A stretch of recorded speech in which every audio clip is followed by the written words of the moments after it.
Bonjour et bienvenue à l'invité sur CRTV News.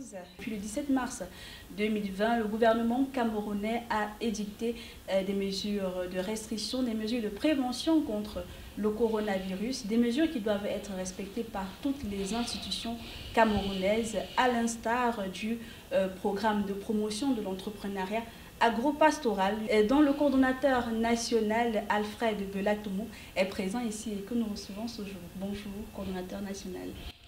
Bonjour Gaël Obono.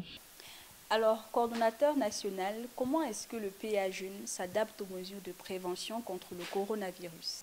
Merci de me poser cette question. Et comme vous l'avez dit à l'entame de cette émission, le gouvernement camerounais, à travers le Premier ministre, ont édicté un certain nombre de mesures en ce qui concerne la lutte contre le Covid-19. Ces mesures doivent être mises en œuvre par toutes les institutions de la République dont fait partie le PA Jeune. Immédiatement après l'annonce de ces mesures, un ensemble d'actions immatérielles et matérielles ont été adoptées.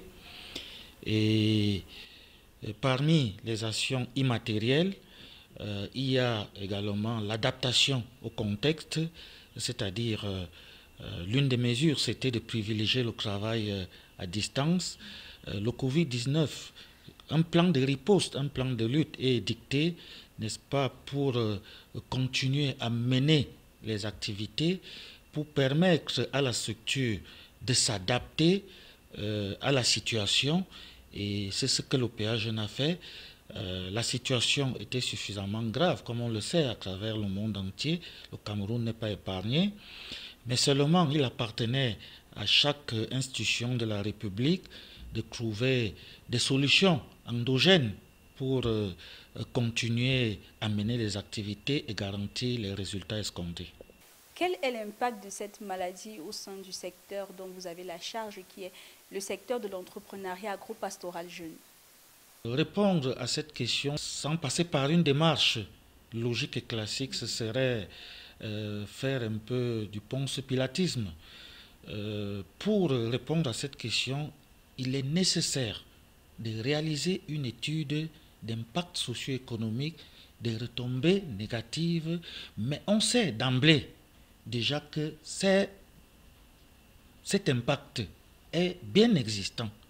Mais s'aventurer à vouloir donner des statistiques ou bien des suppositions, parce qu'il peut arriver que l'étude démontre bizarrement le contraire. Parce que vous savez qu'en termes de crise, certaines sociétés, certaines entreprises se développent même plutôt en situation de crise. C'est vrai, on voit le marché du jeune hydroalcoolique. Exactement.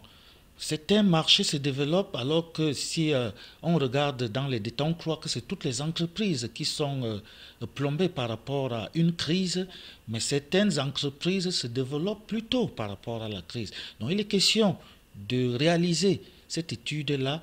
Nous sommes sûrs que dans une semaine, puisque je suis presque convaincu qu'il s'agit de notre première rencontre pour échanger sur le plan de riposte du PA Jeune par rapport au Covid-19. C'est un plan d'action qui va durer 3 mois. 3 mois. Et justement, dans une semaine, nous aurons des résultats assez précis, n'est-ce pas, sur les questions, sur les thématiques que vous avez soulevées ici. Je suis presque convaincu que dans une semaine, nous pouvons vous donner des réponses assez claires par rapport à cette question. Un financement de plus de 66 millions de francs CFA a été octroyé au PA Jeune par le Fonds international de développement agricole. À quoi servira concrètement cet argent?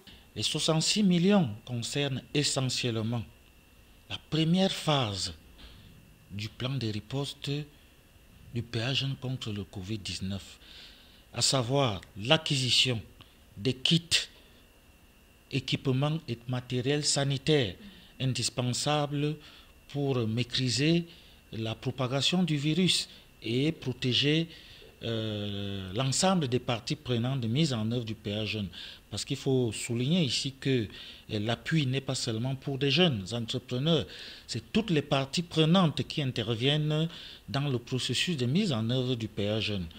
La deuxième étape, comme je l'ai dit tantôt, va concerner maintenant l'appui à la production, va concerner la garantie de la survie de l'entreprise du jeune. Comme vous le savez, les mesures barrières, l'une des mesures barrières a consisté à la fermeture des frontières. Et il y a un ensemble d'intrants, il y a un ensemble d'approvisionnements qui sont faits à partir de ces frontières, c'est-à-dire les exportations. La fermeture des frontières entraîne nécessairement un certain nombre de désagréments au niveau des entreprises. La deuxième partie consistera, n'est-ce pas, à identifier clairement quel est l'impact de ces mesures et de prendre un certain nombre de solutions endogènes. Pour sortir de cet entretien, Monsieur le coordonnateur national du PA Jeunes, une fois la pandémie maîtrisée, quelles sont les perspectives du programme de promotion de l'entrepreneuriat agro-pastoral jeune? Le PA Jeunes, en adoptant ce plan de riposte contre le Covid-19, c'était pour garantir, n'est-ce pas, la continuité des activités, comme je l'ai dit tout à l'heure. Et nous pensons que jusqu'à date, par rapport à cette anticipation, les activités du PA Jeunes, bien que ne continuent pas à 100%, on peut dire que les activités continuent et que nous pouvons garantir, n'est-ce pas, les résultats escomptés pour l'exercice 2020.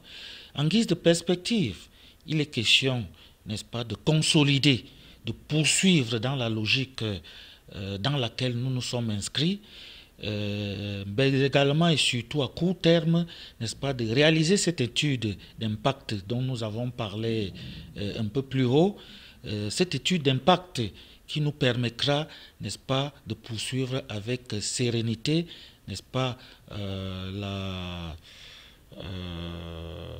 poursuite de notre plan de riposte. Mais également en termes de perspective, n'est-ce pas, c'est de tirer les leçons, l'ensemble des leçons qui nous ont été imposées par le Covid-19. Le Covid-19 peut s'arrêter, mais il faut comprendre que d'autres pandémies peuvent arriver. Il est question, n'est-ce pas, de s'approprier, n'est-ce pas, ces mesures, même sans pandémies qui peuvent être utiles et qui peuvent sauver. Je pense qu'il est question pour nous aujourd'hui de dire que même en dehors de la pandémie, essayons de continuer à respecter ces mesures essentielles, n'est-ce pas, qui peuvent sauver contre d'autres épidémies, contre d'autres pandémies, contre d'autres virus. C'est le message de fin que je pouvais donner ici. Merci infiniment, Monsieur Alfred Bella-Tomo, d'avoir accordé de votre temps à CRTV News. C'est moi qui vous remercie.